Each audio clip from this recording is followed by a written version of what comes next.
Well, I think that the original concept was that we were looking at September, with the discussions we've had with the city and everything, and it's basically the surface finishes that have really probably caused us a bit more of an extension. As you can see, it's all block work.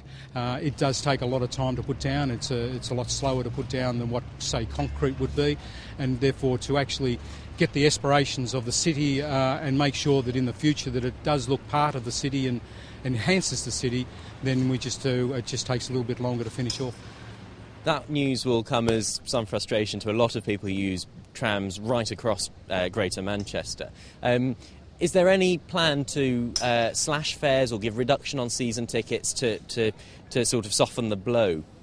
As far as the blockade is concerned, when we will be bringing out information about the bus services and on the Altrincham and Eccles line, there will be, because there is no services at all, we will be coming up with a new fare structure which will be cheaper than obviously running on the Metrolink at the moment.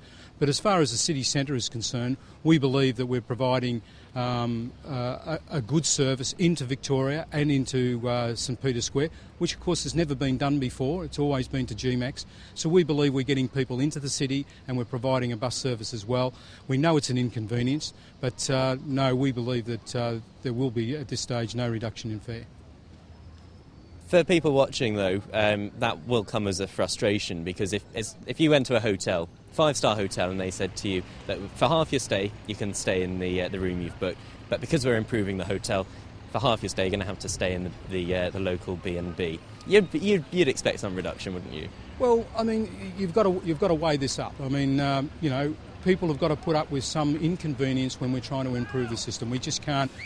We could close the whole system down and then not have anybody travelling on it, and then that is even a more frustration. So the balance is how we make sure that the customer is looked after, which is my highest priority, and then try and do the work and not pay an extreme price for the work. So you're balancing the work up against, and we need to keep the income coming, because that's where the money from the income that we're getting from passengers is going into this work.